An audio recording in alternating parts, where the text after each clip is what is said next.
ఇదే పున్నమి ఘాట్ ఎంట్రన్స్. మా చిన్నోడు విజయవాడలో చదువుతున్నాడు కదా, వాడికి కాలేజ్ అవుటింగ్ ఇచ్చారు. సో వచ్చేసాం పున్నమి ఘాట్కి. ఇక్కడ భవానీ ఐలాండ్కి వెళ్ళడానికి క్రూజ్ రెడీగా ఉంది, కానీ మాకు టైం సరిపోదు. మేము ఈవినింగ్ వచ్చాం కదా. ఇది 12D movie theatre, 16 seat capacity. మా తింగరోళ్ళిద్దరితో పాటు మా మేడం నేను కూడా వెళ్ళి వచ్చాం. ఇప్పుడే ఫ్రంట్ వాళ్ళు కూర్చోవాల్సింది ఏంటి అలా భవానీ ఐలాండ్ ఎక్కడికి వెళ్ళినా వద్దు వద్దు వద్దు అంటావు. ఇక మొదలెట్టారు కూల్ డ్రింక్స్, స్నాక్స్. బయట చిన్నపిల్లలు ఆడుకోవడానికి 10 ఏజ్ బిలో పిల్లలకి సపరేట్ అవుట్డోర్ గేమ్స్, పెద్ద పిల్లలకి గన్ షూటింగ్ అని చెప్పేసి ఇంకా చిన్న చిన్నవి ఉన్నాయి. చాలా బాగుంది అవుట్ సైడ్ ప్లేస్ కూడా.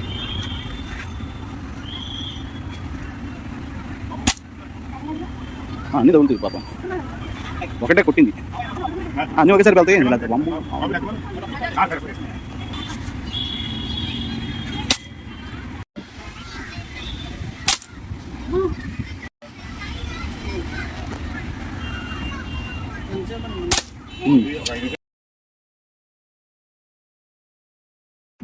అవుట్డోర్ గేమ్స్ అయిపోయింది. అలా అలా తిరిగేసరికి చీకటి పడిపోయింది. ఇంకా ఇక్కడ పార్కింగ్ ఏరియా చాలా పెద్దది. మా వాడు ఊరుకుంటాడా కార్ డ్రైవ్ చేస్తానని చెప్పి ఫస్ట్ ఇండివిజువల్ కార్ స్టీరింగ్ తీసుకొని డ్రైవ్ చేశాను. ఇంకా డే టైం వ్యూ కంటే నైట్ టైం వ్యూ చాలా బాగుంది. లోపల ఎంతసేపు కూర్చున్నా కూడా కూర్చోవాలనిపిస్తుంది, అంత బాగుంది. పున్నమి ఘాట్ నుంచి అమ్మవారి టెంపుల్కి అమ్మవారి దర్శనం కూడా అయింది ప్రశాంతంగా. చాలా హ్యాపీ అనిపించింది.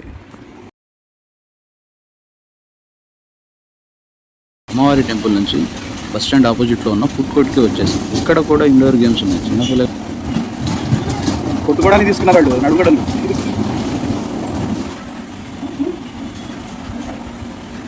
అదే రూమ్ నీ స్టీరింగ్ కూడా ఎట్టుందా మళ్ళీ. చిన్నపిల్లల నుండి పెద్ద పిల్లల వరకు ఎంజాయ్ చేయడానికి మంచి మంచి గేమ్స్ ఇక్కడ అవైలబిలిటీ ఉంది. ఆగినట్టున్నాయి. ఈ ఫుడ్ కోర్ట్ చాలా పెద్దది. ఇక్కడ వచ్చేసరికి డాబాస్, హోటల్స్, స్టాల్స్, అన్ని వెరైటీస్ ఆఫ్ ఫుడ్స్ ఇక్కడ దొరుకుతాయి. ఇక్కడ భోజన ప్రియులకు మాత్రం సూపర్ అండి. ఇక్కడ విజయవాడలో ఈవినింగ్ అవర్స్ స్పెండ్ చేయడానికి మంచి ప్లేసెస్ ఇవి నేను చూపించింది.